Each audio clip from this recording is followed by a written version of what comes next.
Hi, I'm Bryce McKenzie, and this is Nancy Penrod, and we are the President and Vice President of the Meigs County FFA chapter. The Ag Program of Study has three key components: FFA, SAE, and classes. In order to be an FFA member, you must be enrolled in an Ag class. Being a member allows you to be eligible to go on field trips and compete in competitions, or what we call CDEs and LDEs. An SAE is a supervised agricultural experience or an ag-related project that has 45 different categories. Activities involved in SAEs can range from mowing lawns to reading to elementary schoolers. You work on SAEs to gain proficiencies. Your proficiencies can lead to you competing at the local, state, and national level and can lead to different scholarship opportunities. Now we're going to hand it off to our friends who are going to show you different types of classes that are in the Ag program.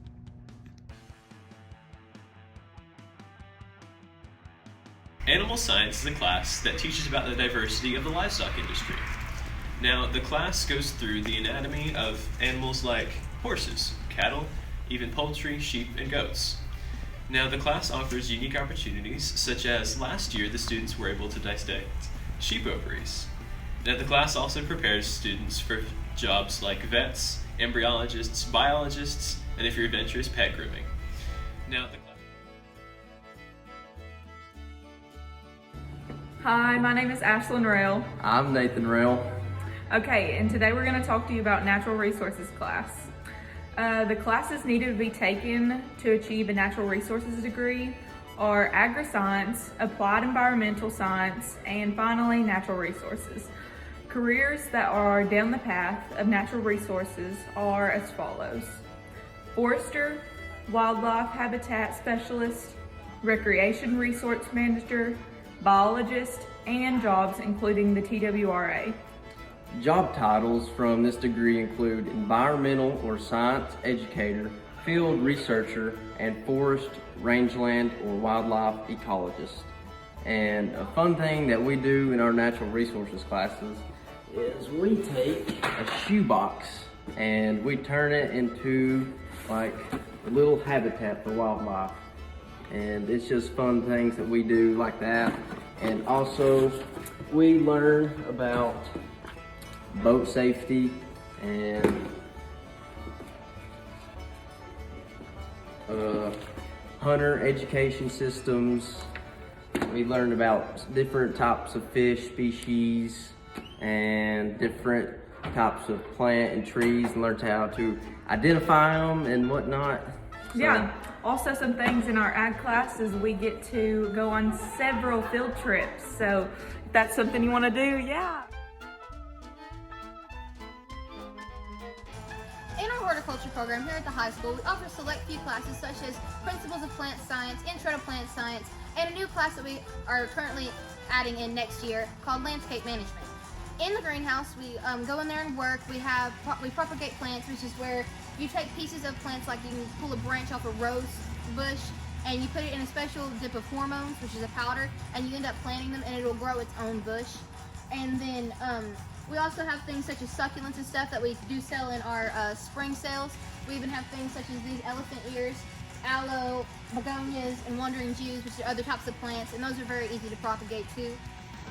Some jobs that branch from this program of study are things such as microbiologists, florists, turf grass management, and landscapers. Agribusiness drives agriculture, which is a trillion-dollar industry in the U.S. At Meigs County High School, agribusiness is one of the pathways which is offered in agricultural education. In agribusiness, students will learn the economics and management principles in business as it relates to agriculture. There are various career opportunities that benefit from experience in agribusiness.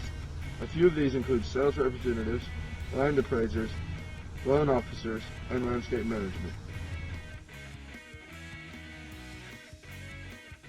Hey guys, I'm Nathan Rail. You'll probably see me from the past video or whatnot.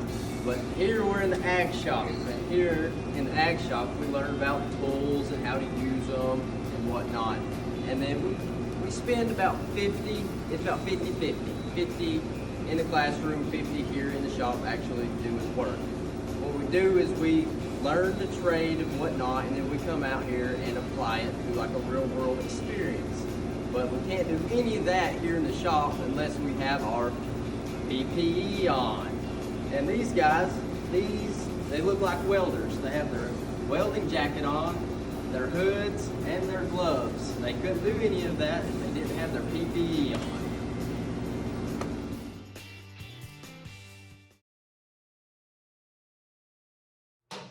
Is there any business which should now come before the assembly? Madam Chairman. Natalie.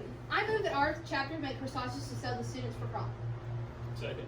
It is moved and properly seconded that our chapter make corsages to sell to students for the prom. Natalie is maker of this motion. Would you like to exercise your right to first debate? Yes, thank you. I made this motion because seeing how it is a tradition in the previous years we have sold many corsages for the ones we have done for the previous proms, I feel like this would be very beneficial and we'd have enough money for all our funds. So I urge everyone to vote yes on this motion. Madam Chairman, Ben. I'm against this motion as I think it is a waste of resources and our money would be better allocated elsewhere. Madam Chairman, Sarah. I'm for this motion because our chapter has had a lot of success selling corsages in the past, so I encourage my assembly to vote yes for this motion.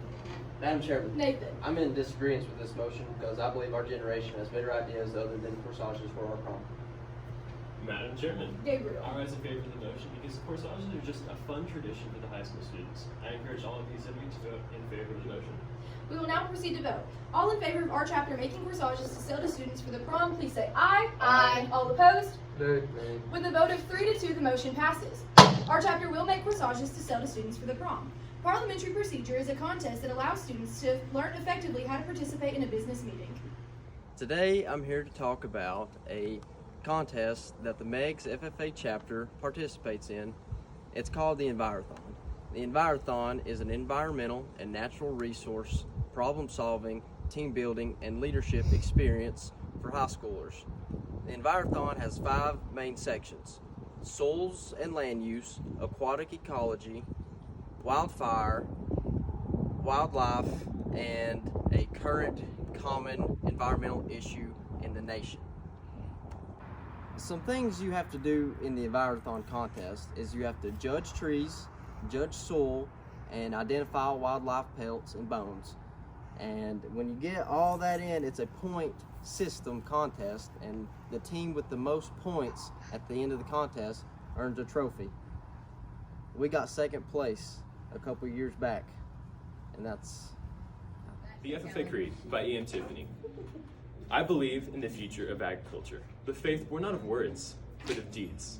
Achievements won by the present and past generations of agriculturists, in the promise of better days, through better ways, even as the better things we now enjoy have come to us through the struggles of former years. The FFA Creed is a contest designed for freshmen. It was made to focus on the benefits of agriculture. Question number 1. How much were the membership dues in 1928? Ben. 10 cents. That's correct. Question number 2. Leslie Applegate from where was the first national FFA president? Nathan. New Jersey. Correct. Question number 3. Which FFA member was featured on the cover of the 1955 Time magazine? John Ben. Moore. Correct. Question number 4. Where is the National FFA Center Operations located? Ben. Indianapolis. That's correct. Quiz Bowl contest is designed to develop agricultural leadership through a competition based on knowledge of the agri-science and FFA topics. Hi, today I'm here to talk to you about prepared public speaking. Last year this was my prepared public speech, so here we go. As 7 o'clock quickly approaches in the evening on the Saturday night of Labor Day weekend, one of the most prestigious nights in Tennessee, this is the pinnacle of the season, when the world grand champion walking horse will earn its title and make the captivating ride with the roses. Tennessee walking horses are known for their exaggerated gait, but some welfare advocates believe that field trainers go too far to get that recognizable walk. As you can see, that was one of my public speeches. In prepared public speaking contests, a student prepares a written and delivered speech that is up to 6 to 8 minutes on a topic that is current in agriculture.